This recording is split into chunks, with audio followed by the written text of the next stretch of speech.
خسرو علی کردی که بود و از علت مرگ او چه میدونیم؟ در مراسم شب 7 خسرو علی کردی در مشهد چه گذشت؟ سنگسار نرگس محمدی در مشهد توسط چه کسانی انجام شد؟ از شماردهندگان جاوید شاه در مراسم مشهد چی میدونیم؟ آیا میتوان از 7 زنده یاد خسرو علی کردی به عنوان یک نقطه عطف در مبارزه علیه جمهوری اسلامی نام برد؟ چرا در اعتراضات کارگران عسلویه شعار جاوید شاه داده نمیشه؟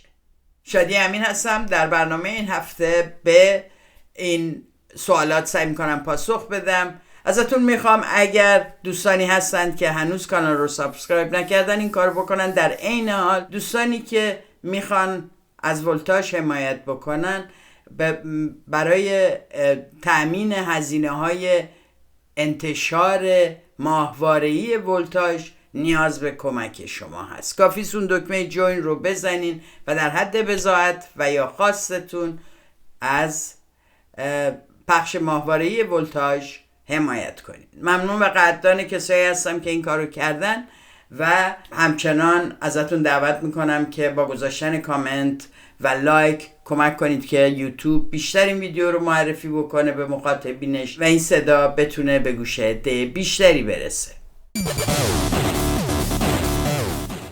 همونطور که میدونین خسرو علی کردی وکیل مدافع حقوق بشر مقیم مشهد در روز 15 آذر در دفتر کارش جان باخت. زنده یاد خسرو علی کردی وکیل مدافعی بوده که وکالت بسیاری از آسیب دیدگان اعتراضات سالهای اخیر رو به عهده داشته. تلاش میکرده برای آزادی اونا، تلاش میکرده برای دادخواهی و وکالت برخی از خانواده‌های کشته شدگان و آسیب دیدگان رو به عهده داشته، هم در جنبش زن زندگی آزادی و هم پیش از اون.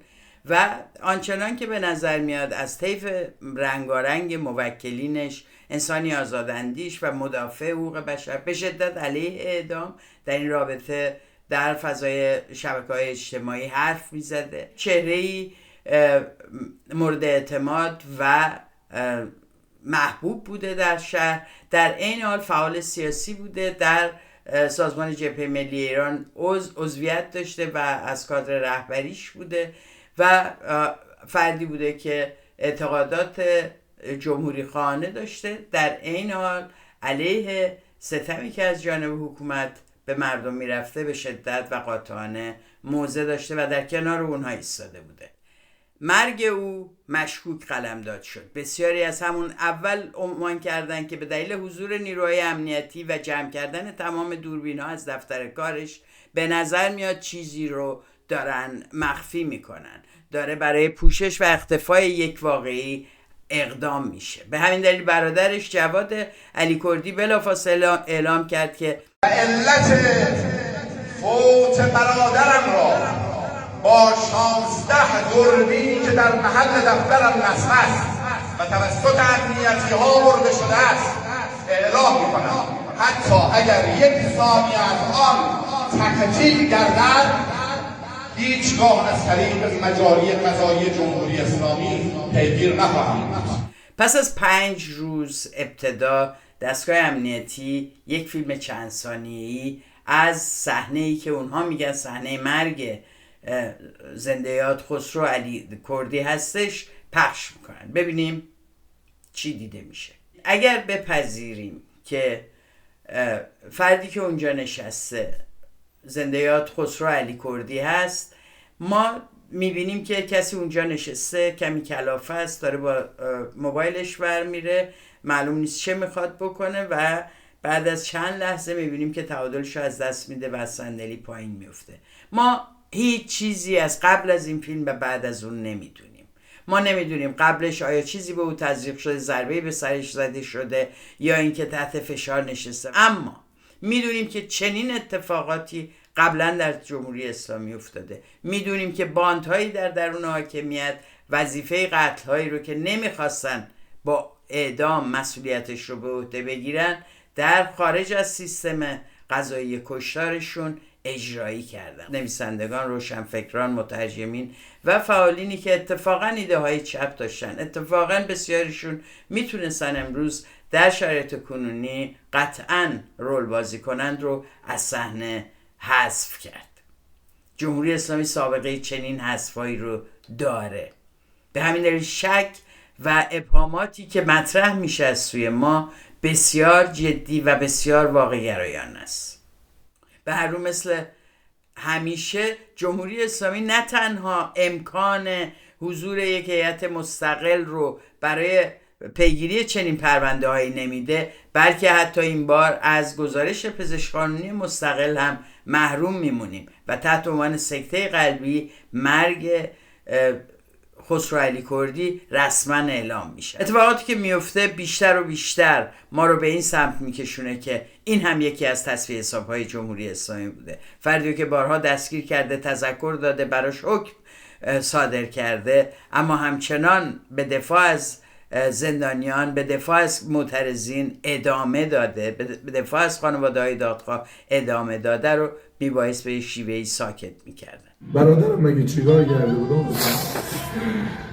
در این 2 سال 4 تا حکم بهش دادن.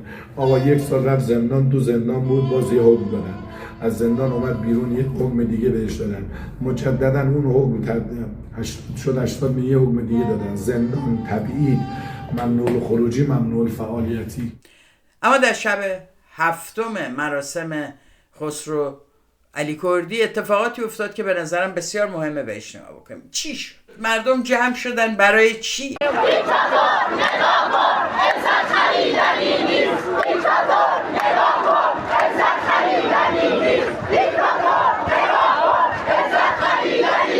در مشهد جمع شدن که علیه کشتار رسمی و غیر رسمی مخالفین و دگراندیشان اعتراض بکنن، همبستگی خودشون رو با خانواده خسرو علیکردی ابراز بکنن، در عین حال ادای احترام بکنن به آن تلاش هایی که خسرو علیکردی در زمان حیاتش انجام داده. اما چه اتفاقی میفته؟ یه جمعیتی ظاهراً همه کسانی که اومدن برای ادای احترام به خسرو علیکردی اونجا جمع میشن و بعد از اینکه نرگس محمدی برنده جایزه صلح نوبل، شخصیت و چهره بین‌المللی، فردی که هزینه داده، سالها در زندان بوده، از فعالین و مخالفین مجازات اعدام کرده، در عین حال از فعالین زن و فعالین جنبش زن زندگی آزادی بوده. نرگس محمدی به همراه سپیده قلیان، فعالی که او هم مدت‌ها در زندان بوده، میدونیم درگیری‌های سپیده قلیان با دستگاه امنیتی رو میشناسیم، از معترضین و مخالفین سرسخت جمهوری اسلامی قلمداد میشن. وقتی نرگس محمدی به روی اون ماشینی که ایستاده بودن و داشتن مراسم رو از اونجا هدایت میکردن، در کنار برادر زنده یاد خسرو علیکردی قرار میگیره، یعنی آقای جواد علیکردی، جمعیتی از عقب شروع میکنن شعار جاوید شاه دادن.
جاوید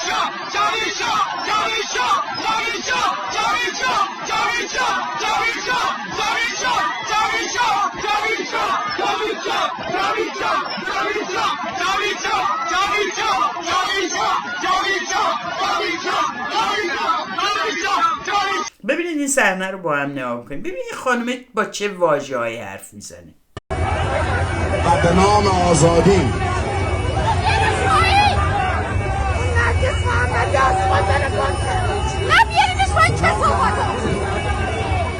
میبینید؟ و اگر این خانوم یاد میگرفت و یاد گرفته بود که بیسته و گوش بده و احترام بذاره و چنین توهینی نکنه به کسی که مخالف جمهوری اسلامی است، در مراسمی لااقل به خاطر خسرو علی کردی فوش ندین به سخنران اون که اون بالا ایستاده کنار برادرش.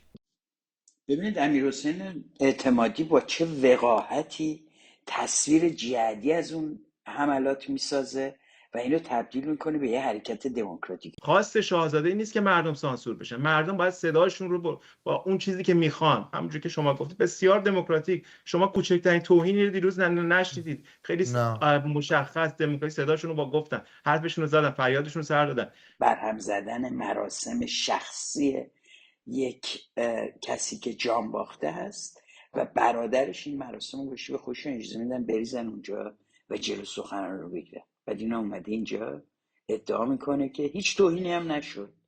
من نمیدونم بکشش پایین زنی که کثافت و این جملاتی که این آقا میگه اینا چیه؟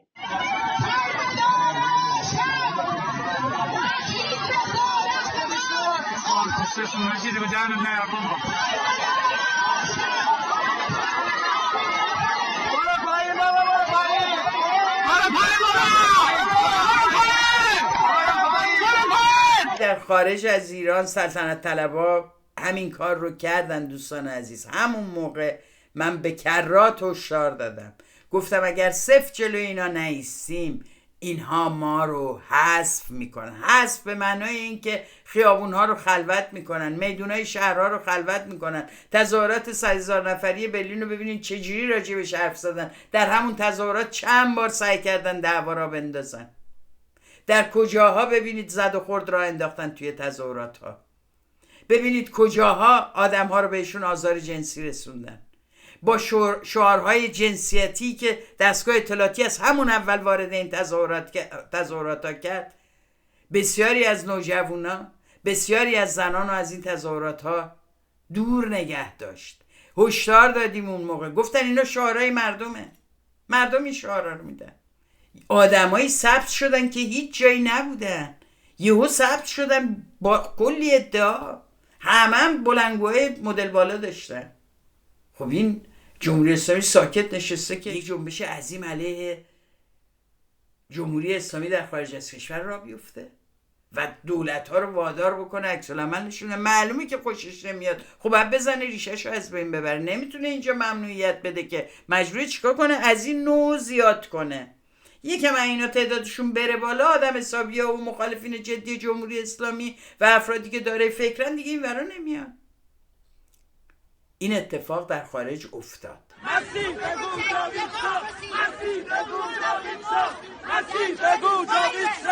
اونجایی که گفت مسیح بگو جاوید شاه، خیلی ها نفهمیدن که این یعنی انحصار طلبی و فاشیسم ناب. امروز اون اتفاق در مشهد هم افتاد. تمام اون فحاشی ها دقیقاً به نظر من دوستان عزیز کار دستگاه امنیتی اطلاعاتی جمهوری اسلامی بود. نه اینکه نیستن کسایی که اون لابلا فکر کنن جاوید شاه خوب است، نه اینکه کسانی نیستن در ایران که منتظرن ولیعهد بیاد نجاتشون بده، حتما هستن. اگه ما این تیپ رو نداشتیم که 46 تا جمهوری اسلامی سر کار نبود. اما ایدری ها این وریش هم هست. بله ممکنه یه عده‌ای که فکر میکنن که آقای رضا پهلوی خیلی چهره دموکرات و ناجی هست برای ایران، ممکن از این حرفای منم ناراحت میشه. عملکردشون داره نشون میده. باندهای فشاری درست شدن، هر جا هم که اعتراض و حرکتی رخ میده اینا سر کلهشون پیدا میشه. نه فکر کنین مستقلا میرن تو خیابونا، نه، شاهزادهشون هرچی فراخوان میده اونا کاری ندارن، به فراخوان کسی نمیان، مستقلم نمیان حرکتی ایجاد کنن. چیکار میکنن؟ هر جا اتفاقی بیفته اینا جمعن، یه گوشه ای رو میگیرن و از اونجا شروع میکنن. بعد و البته با پیگیری شعار خودشونو دادن. اون شعار چیه؟ جاوید شاه. کافیه، جهان نجات پیدا میکنه با جاوید شاه. و البته تبریک به یاسمین پهلوی و دار و دسته لومپن دور و برش، چون شعارشون دقیقاً توسط دستگاه امنیتی هم صادر شد و هم در مشهد مورد استفاده قرار گرفت.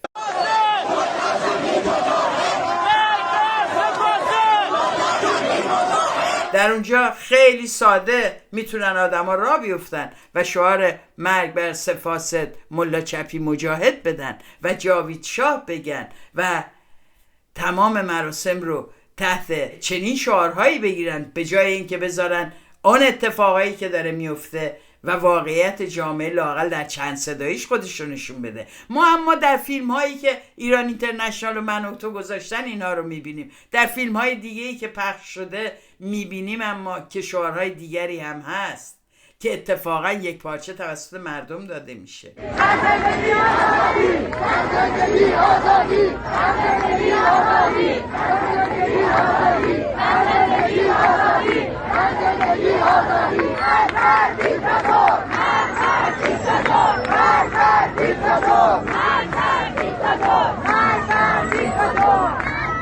شعار زن زندگی آزادی داده میشه به کرات و البته قرار اینها رو ما نبینیم. اون عده‌ای که با شعار جاوید شاه میریزن و میخوان این مراسم رو مختل بکنن، کارشون رو میتونن پیش ببرن، چون یک دستگاه امنیتی با سیاست عمل میکنه. نیروی انتظامی هم بود و این نیروی انتظامی هم کمکشون میکرد. جالب بود. داره فکر میکنین که نمیتونن 200 نفر به اون جمعیت اضافه کنن؟ فکر میکنین زیاده براشون؟ سخته براشون؟ اینا تظاهرات میلیونی هنوز سازمان میدن در دفاع از خودشون و به زور و با تشویق و با تطمیع و تهدید آدم ها رو میارن. کاری نداره که 200 نفر رو بر اون تظاهرات تو مشهد بسیج کنن و بیارن به این وضعیت درش بیارن. سنگ پرت میکنن به نرگس محمدی.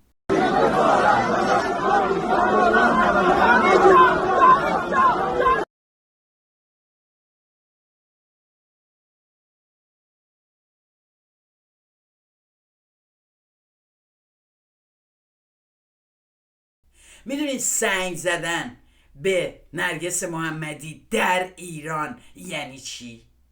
یعنی اگه یکم دیگه اون صف به هم میریخت و شلوغ‌تر میشد، میتونستن بهش چاقو بزنن، میتونستن با یک جسم سخت به سرش برای همیشه مشکلی به اسم نرگس محمدی رو حل کنن. و البته جمهوری اسلامی خیلی راحت میگفت این احتمالاً اونوریا بودن و سلطنت طلبان گفتن دیدین گفتیم این ملا چپی مجاهد دارن مظلوم نمایی میکنن. دستگاه اطلاعاتی میدونه چجوری روانشناسی مردم رو داره، میدونه چجوری اختلاف بیاندازه و بر پایه این اختلافات بتونه به عمر ننگین حکومتش چند سبایی ادامه بده.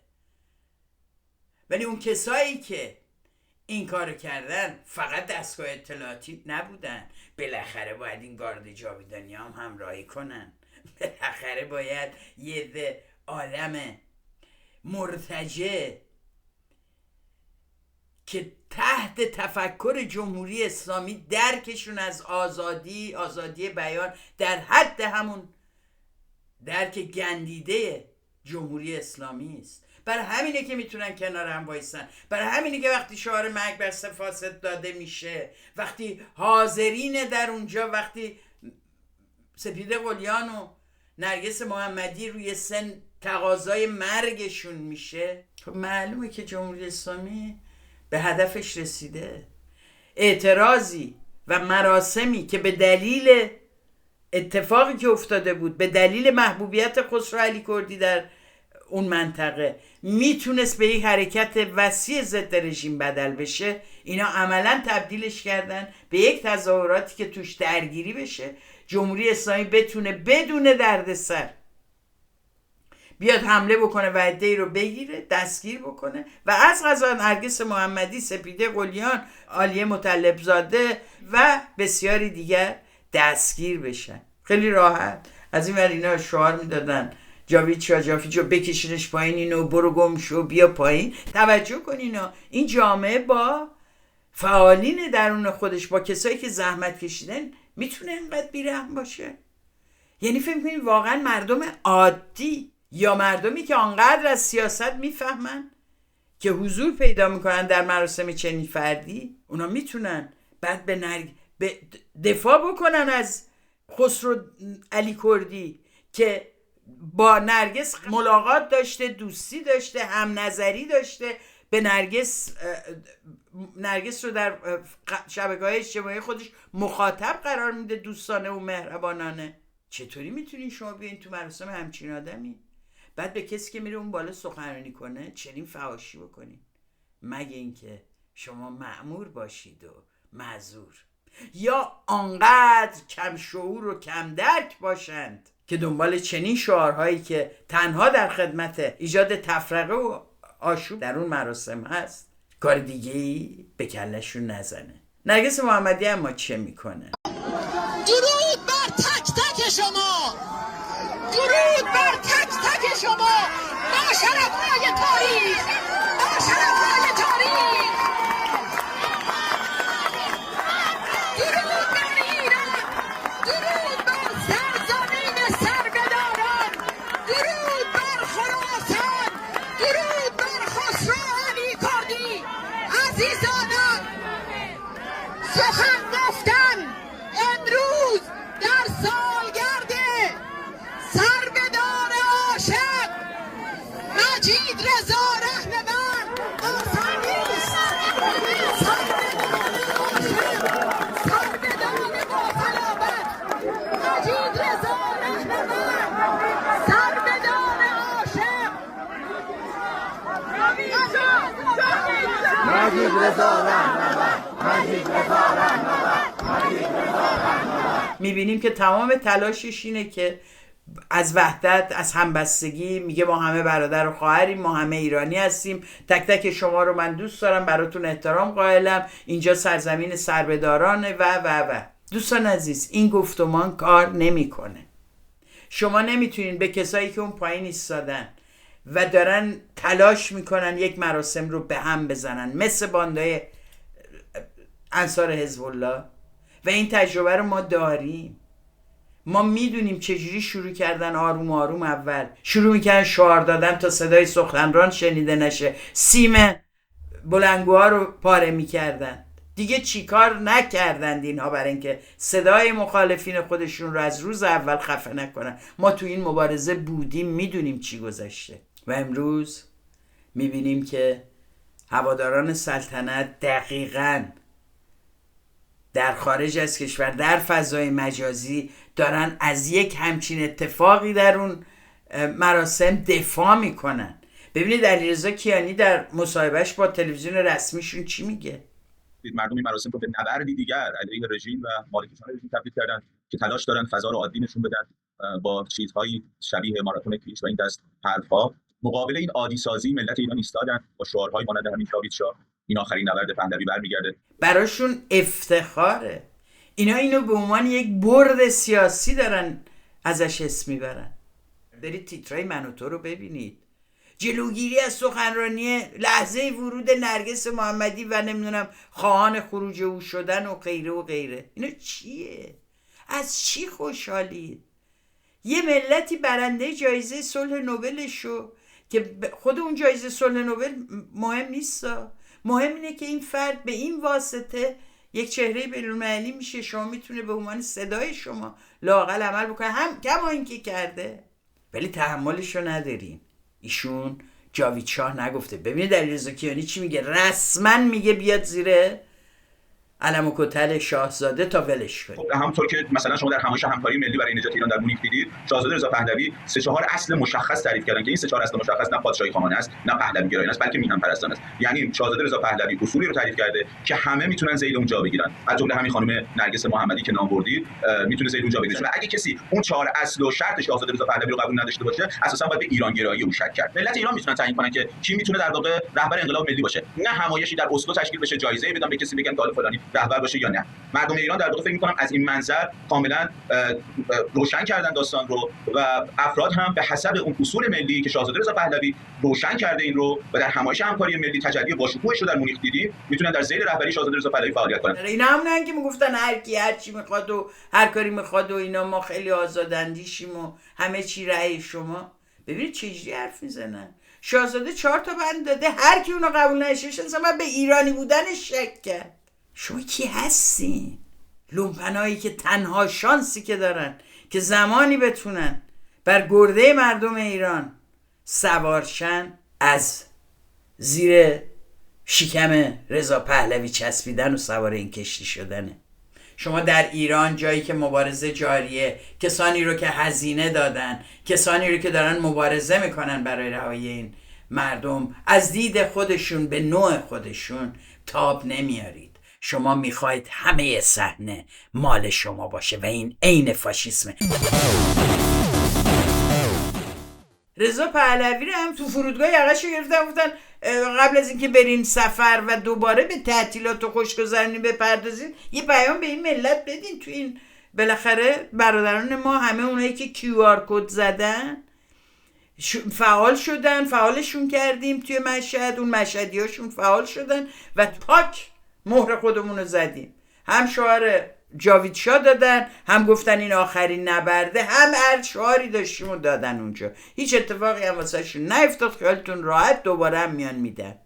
و رضا پهلوی اومد گفت شعارهای ضد رژیم و به نفع من دادید. از همه شما صمیمانه سپاسگزارم. مرسی که امروز در حمایت از من شعارهایی سر دادید. در واقع تمام این جنبش رو، این همه مطالبات این مردم رو داره تبدیل میشه به خواستن یک فرد در مقابله و جنگ با یک رژیم 46-47 ساله. اینا همونایی که گفتن نه ما به خاطر خودمون هیچی نمیخوایم، ما هیچی نمیخوایم. الان نه تنها پادشاهی میخوان، هیچ کم جرئت نداد بکنه حرف بزنه، کسی هم بره اون بالا سنگ میندازیم. اینا اگه قدرت داشته باشن چه میکنن دوستان؟ این اخطار 21 آذر مشهد رو به خاطر بسپارید. فاجعه رخ داده و یقین دارم من که مطلوب دستگاه امنیتی است اگر سازماندهی توسط خودش نشده باشه، یا باید اخلاق و پرنسیپ‌های سیاسی اونقدر پسرفت کرده باشه که اینا بتونن با فکر و عقل سلیم چنین اقدامی بکنن. سخنرانی کسی رو که داره علیه جمهوری اسلامی حرف میزنه، پا شده از تهران با اون وضعیتش سفر کرده اومده مشهد تا در این مراسم ادای احترام بکنه رو به هم بزنن. بعد اینو میان تو تلویزیونشون مصاحبه میکنن میگن خیلی عالی بود، ما مهرمون رو کوبیدیم. خجالت نمیکشین؟ اینا کارد جاویدانتونه؟ یا اینا QR کدیاتونه؟ یا ترکیب شده شن؟ یا کسایی که هنوز مطمئن نیستن که QR کدو بزنن یا نه، ولی فعلا دارن آزمایش پس میدن. اما جالب اینه که خودشون هم حالا اینقدر دارن پروپاگاند میکنن سر این قضیه، ولی خودشون هم میدونن که تو خالین. بعد یکی نیست بهشون بگه خب شما که این همه آدم دارین، هر جا میرین هر چی میشه آدمای شما هستن و شعار جاوید شاه میدن. خب یه روزی رو تعیین کنیم، حالا شب یلدا زوده، وقت نیست، یه 2 ماه دیگه یه روزی رو تعیین کنین، اعلام کنین، بگین هوادارتون میان خودشون شعار بدن. و شما مردمی که تو ایران هستید بهتر از هر کسی میدونید که این روزها کسی قرار نیست بیاد توی خیابون و خیلی رادیو جاوید شاه ولیعهد بیا ما رو رها کن، ولیعهد هم سوار هواپیماشه بیاد ایران. ولیعهد اول باید مذاکرهش با اسرائیل رو بکنه، اسرائیل بگه من این کارشو میکنم، فرش قرمز براتو پهن میکنم تا بتونی از اون سو هم اون بخش در واقع شبکه نفوذ درون حاکمیت رو بتونیم جذب بکنیم، بعد ستایی با هم یه کاریش میکنیم. شما هم حالا سعی کن مردم همینجوری 4-5 بار بتونن این باندا از این کارا بکنن در عرصه بین‌المللی برای شما مشروعیت میخره. الان برید ببینید همش اینو انگلیسی نوشتن، ببینید شاهزاده رو فراخواندن، مردم صداش کردن، همشون دارن در واقع این بار رو به خارجی ها حرف میزنن، دارن میگن ببینید ما طرفدار داریم، ببینید چه خبره اونجا. واقعیت اینه که دستگاه امنیتی جمهوری اسلامی خیلی دقیق داره کار میکنه، همون کاری که در فضای مجازی کرد در تمام این سالها در تظاهرات مشهد حضوری انجام داد. میگین نه؟ به صحنه و تصاویر این تظاهرات نگاه کنین، به اون جایی که نرگس محمدی میره بالا و حرف میزنه نگاه کنین.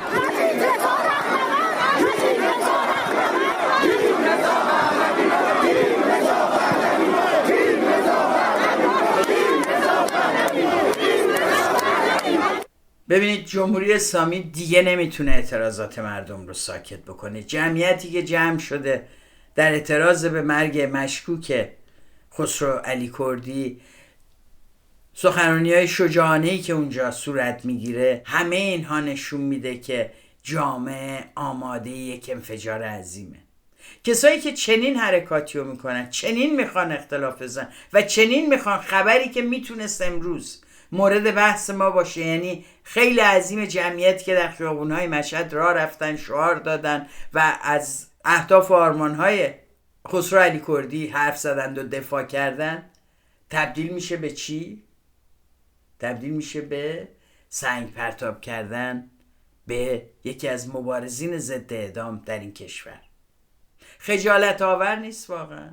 به چه دلیلی میبایست اون خانومی که اونجا فحش میده بتونه چنین واژه‌هایی رو به زبون بیاره؟ چه فرقی داری شما با اون زنای حزب اللهی که میریزن تو خیابون و دخترها رو سعی میکنن به زور سرشون میکنن، موهاشون رو میکشن، سوار وانتشون میکنن؟ همین تیپا هن دیگه، گو بکشش پایین. اینا هم میتونستن میکشیدن پایین، داشتن میرفتن جلو که بکشن پایین. اینا اون نقطه مشترک جمهوری اسلامی با سلطنت دوستان عزیز، مقابله با آزادی بیان و تشکل و اجتماعات. برای همینه که 21 آذر مشهد مهم میشه، برای همینه که 21 آذر نقطه عطفی است در ظهور فاشیسم از سوی دستگاه سلطنتی و دستگاه امنیتی در ایران و وحدت نامبارک اینهاست در زدن نیروهای سکولار، نیروهای دموکرات، نیروهای آزادیخواه و نیروهای ضد سلطنت.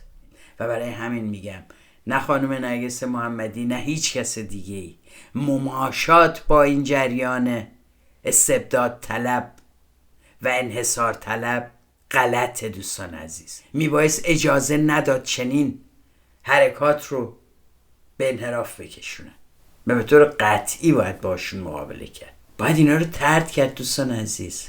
بذارید خودشون رو رسانه بمونن. چنانچه جلوی اینا ما مستقیم نایستیم، همچنان که در خارج از کشور خیلی از نگرانی این که انگ برهم زننده اتحاد بخورن و حواسشون به اتحاد نباشه سکوت کردن.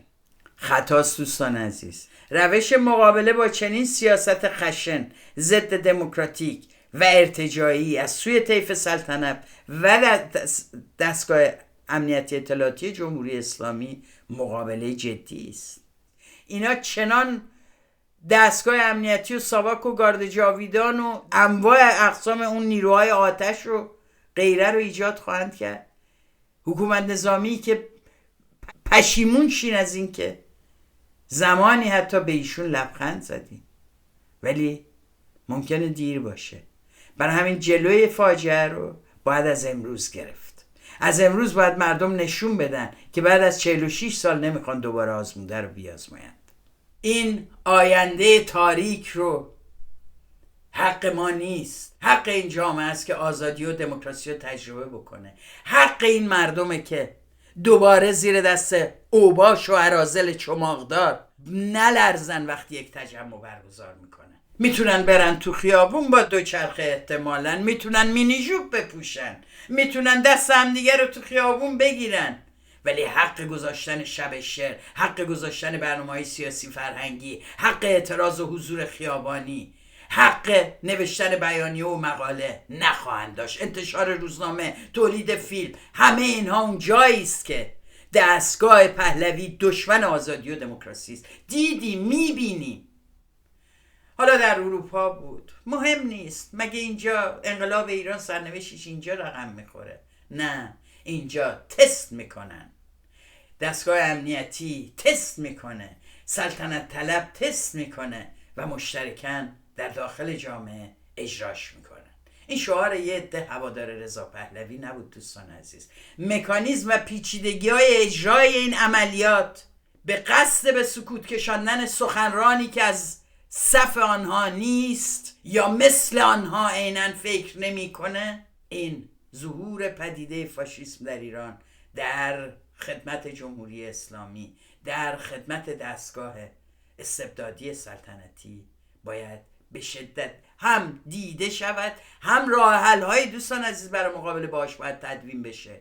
باید بشینیم با هم صحبت بکنید، باید رهبران جنبش های اجتماعی بشینن با هم حرف بزنن، باید جنبش های کارگری و معلمان هم علیهش موضع بگیرن. حمله به سخنرانی در مراسمی که قرار است اعتراض علیه جمهوری اسلامی بشه باید به شدت نه تنها محکوم بشه، بلکه عوامل و دستاندرکارانش که در خدمت دستگاه امنیتی بودن باید افشا بشن. رسانه ها باید خجالت بکشن که این رو به عنوان یک دستاورد سیاسی مطرح میکنن برای سلطنت طلب. این دستاورد سیاسی فقط میتونه در خدمت یک فرقه باشه. برای مردم ایران روز تاریکی بود. اتفاق مشهد برای فعالینی که دارن تو ایران کار میکنن میبایست یک درس داشته باشه و اون درس اینه که همیشه در چنین مراسم هایی آماده حضور پیدا بکنید، با شعارهای آماده، با گروه های آماده. برای جلوگیری از چنین تخریب هایی هم تاکتیک لازم رو باید بحث کرده و تصمیم گرفته باشید. اگه ما از اون روش ها استفاده نمی کنیم معنیش نیست که نباید جلوشون بیستیم. متاسفم که بخشی از انرژی ما دائم داره صرف مقابله با این عناصر مرتجع و انحصار طلب به عنوان طیف سلطنت میشه. دقیقاً وظیفه‌ای که بر دوش دارن اینه که نذارن این جنبش به سرانجام برسه. اتفاق 21 آذر مشهد رو به خاطر بسپارید. باعث تأسف و بار دیگه نشون داد که جنبش دموکراسی طلبی ایران راه درازی در پیش داره. اعتراضات کارگران عسلویه که چند روزی است جاری است و یکی از بزرگترین تظاهرات‌های با خواست‌های صنفی از سوی جامعه کارگری، از سوی گروه‌های کارگری رو و در این مورد کارکنان پتروشیمی رو رقم زد. 5000 نفر متحد و یک شکل به خیابون اومدن و علیه جمهوری اسلامی و نظام فاسد بهره‌کش اون اعتراض کردن. کارگران عسلویه با خواسته های صنفی به خیابون اومدن، ولی همه ما میدونیم که روند مبارزات کارگری با خواسته های صنفی شروع میشه و در تداوم مبارزهشون متوجه میشن که دستگاه سرکوب و دستگاه سیاسی نظام به شدت با اونها مقابله خواهد کرد.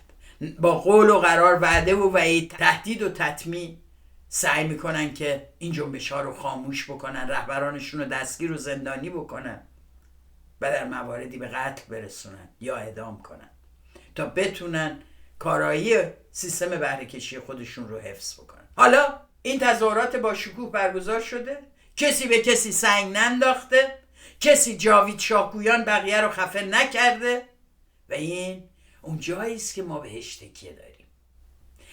این جاییه که نباید بذاره شما با شنیدن اون صدای انحصار طلب فاشیستی و استبداد طلب در مشهد ناامید بشید. خوشبختانه جهان وسیع‌تر از اون صحنه است.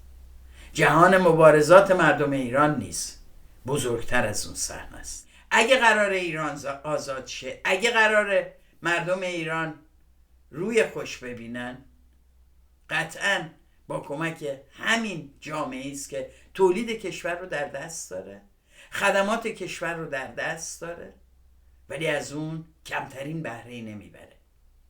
در واقع مهمترین نیرو علیه فساد دولتی، علیه باندهای مافیایی قدرت همین نیروست.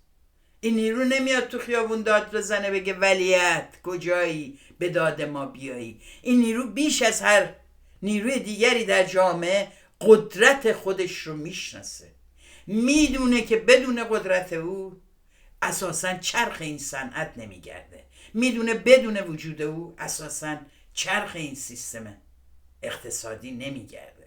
به همین دلیله که قدرت جمعی او بهش اجازه میده که چنین در مقابل این سیستم بیسته. جمهوری اسلامی هم اما بیکار نمیشینه. نگاه بکنید این تحسن بازنشستگان هست که در روزهای اخیر انجام شده. ببینید چطور تلاش دارن بنرها و شعارهای خودشون رو برای اینکه سقف این خواسته ها رو بیارن پایین به این تظاهرات ها تحمیل میکنن. از سوی دیگه احتمالاً هستن کسانی که در این اعتراضات هنوز توهم دارن که در چارچوب جمهوری اسلامی میتونن به خواسته هاشون برسن و البته خیلی نگران سوریه‌ای شدن و افغانستان شدن ایران هستن، برای همین میتونن پشت عکس خامنه‌ای به خامنه‌ای اعتراض کنن. روش‌های مماشات طلبانه که دستگاه امنیتی حد اکثر بهره رو ازش میبره، میاد با اون بنر با نقل قولی از خامنه‌ای که همیشه برای عدالت مبارزه کنید، با چنین جملاتی سعی میکنه به خودش وجاهت قانونی بده و از خطرهای ممکن رها بشه. به دوروبریا بگه اینجا ما رسمی و قانونیه، ما با پشت عکس آقای خامنه‌ای تظاهرات میکنیم. چرا این کار میکنن؟ نه تنها دستگاه امنیتی میاره اینا رو میذاره و ردیف میکنه. اگه دقت بکنید در همین فیلم هم نشون داده میشه که عده‌ای میارن اینا، میدونین که بنرهای گرونی هم هست، اینا میارن و اینا رو توزیع میکنن. همه از نماینده دولت و غیره است اینها، ولی اونایی که دستشونه توی کاغذهای آچار سفید اونا شعارهای خود این بازنشستگان و معترضین هست. این بزرگها قراره که تصویری که از این تظاهرات میده تصویر مماشات طلبانه و در مجموع مماشات و چانه زنی با جنایتکاران باشه، با سرکوبگرانشون باشه، با دزدانی که زندگی اینا رو غارت کردن باشه. مهمه که صفمون رو از این صف هم جدا بکنیم. اگر یک موقعی چنین سیاستی کارایی داشت، امروز خشم مردم و گستردگی مردم معترض و مخالف جمهوری اسلامی آن حدی هست که بتونید بهشون تکیه بکنید. نیازی به اون عکس‌ها و اون تصاویر و اون جملات نیست. شما یک بار این راهو رفتید. به نظر میاد وقتشه که نظریه رادیکال، نظریه‌ای که میاد کل این ساختارها رو یک بار برای همیشه زیر سوال میبره، میبایستی فعالتر در این بحث‌ها شرکت بکنه. شعارهایی که طرح میکنیم، این شعارها میبایست استقلال هر حرکتی رو از حاکمیت نشون بده و در برخی موارد ما این رو نمیبینیم. من میدونم که ممکنه که کسانی که در برنامه‌ریزی این نوع حرکات نقش دارن گاهگاهی استدلالشون این باشه که خب اگه اینو نذاریم حمله میکنن، میزنن، میگیرن، میبرن. خب شما وقتی اینو میذارید و اقتدا میکنید به سخنان یک رهبر جنایتکار، چارچوب خروج خودتون رو از این سیستم نشون میدید. شما در این دایره تنگ مانده اید و این اونجاییست که اتفاقا باعث میشه بسیاری به شما اعتماد نکنن. از جوانانی که از کنار شما رد میشن بی تفاوت وقتی اون عکس رو، اون تصاویر رو و اون اقتدای به رهبری جمهوری اسلامی رو میبینن، اول شما متحد نشن. دانشجویانی که امروز دارن تلاش میکنن تشکل‌های رادیکال خودشون رو ایجاد بکنن و علیه این سیستم فاسد بایستن، قطعاً مکث خواهند کرد برای کنار شما ایستادن. ما برای مقاومت، برای جلو رفتن برنامه باید داشته باشیم. امروز وقتشه که برای هر حرکتی با دقت تنظیم بشه که چه سیاستی داره پیش برده میشه و در آخر میخوایم چه نتیجه ازش بگیریم. حرکاتی که جنبش کارگری امروز داره میکنه و تونسته اعتماد و حمایت تشکل‌های کارگری دیگر رو به دست بیاره. دوستان عزیز، ساده نیستا. 5000 نفر رو در عسلویه جمع بکنی ساده نیستا. اینا 300 نفر رو توی مونیخ جمع کردن با پولا و دلارهای هنگفتی که از سرمایه‌داران ایرانی طرفدارشون به دست آوردن. یه دونه برنامه گذاشتن 300 نفر نتونستن 500 نفر جلو در سالن جمع بکنن. 5000 نفر منظم و با نظمی بی‌نظیر با شعارهای یکسان علیه نظم حاکم بلند میشن و هزاران نفر با پیام و با انتشار بیانیه ازشون حمایت میکنن. کارگرانی که خودشون تصمیم میگیرن کی بیان تا بتونن منافع صنفی سیاسی خودشون رو، منافع طبقاتی خودشون رو به این جنبش ها مهرش رو بکوبن و امروز به خیابون اومدن. این آغاز بسیار مهم هستش. ما به این حضورها برای اینکه این فضای خفقان آلودی که جریان فاشیستی سلطنت میخواد به فضای سیاسی ایران به همراه دستگاه امنیتی تحمیل بکنه و فضای ایجاد بکنه که جز من کسی نیست و اتفاق 57 رو بار دیگه، این بار در خدمت استبداد دیگه رقم بزنه، امید ما اینه که جنبش‌های اجتماعی گوناگون، جنبش‌های اتنیکی، جنبش کارگری، جنبش زنان، جنبش دانشجویان بتونه جلوش بیسته و به این تحجر اجازه ظهوری مجدد نده. ما حمایت کارگران بخش‌های گوناگون از کارگران نفت جنوبی پارس برای ما این امید رو ایجاد میکنه و نشون میده سازماندهی بین تشکل‌های مدنی کارگری رو، تشکل‌هایی که در سراسر ایران با هم مشترکاً تصمیم میگیرن، سازماندهی میکنن و بازم میگم شوخی نیست 5000 نفر رو منظم بیارید در خیابان که علیه مناسبات سرمایه‌داری حاکم شعار بده. و البته در این اعتراضات تشکل‌هایی که اعلام حمایت کردن اتفاقاً صحبت از دستگیری، مقابله با شکنجه و زندان رهبران کارگری و فعالین صنفی سیاسی اون کردن و اتفاقا خیلی مشخص علیه سیستم سیاسی که نظم حاکمی که سرکوب رو تجویز میکنه موضع گرفتن. یعنی به لحاظ سیاسی وارد جدل با دستگاه حاکمیت شدن. این یعنی ارتقاء یک مبارزه‌ای که خاصهای صنفی داره به یک مبارزه سیاسی و رودرویی با کل نظام. این یعنی اون جایی که کارگرانی که امروز دارن می نویسن میگن چاره کارگران وحدت و تشکیلات است، به درستی درک عمیقی دارن از وضعیت خودشون و این درک عمیق میبایستی تکثیر بشه. وظیفه تمام کسانی است که دسترسی دارن به پلتفرم‌های گوناگون برای پخش این پیام تلاش بکنن، طبقه کارگر رو تنها نذارن. اینکه چنین قدرتی رو از خودشون بروز میدن به این معنی است که نیازی به حمایت ندارن. حمایت ما طرح خواسته ها و مطالباتمون در کنار اون خواسته هاست که این جنبش رو بهش عمق و وسعت میده و کمر جمهوری اسلامی رو میتونه بشکنه.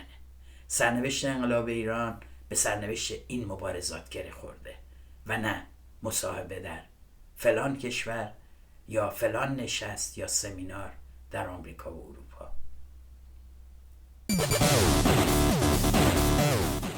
مرسی ازتون که تا این لحظه با من بودین و ولتاژ رو نگاه کردید. همه این موضوعاتی که ما مطرح میکنیم قراره در خدمت بحث و ایجاد فکر و پرسشگری باشه.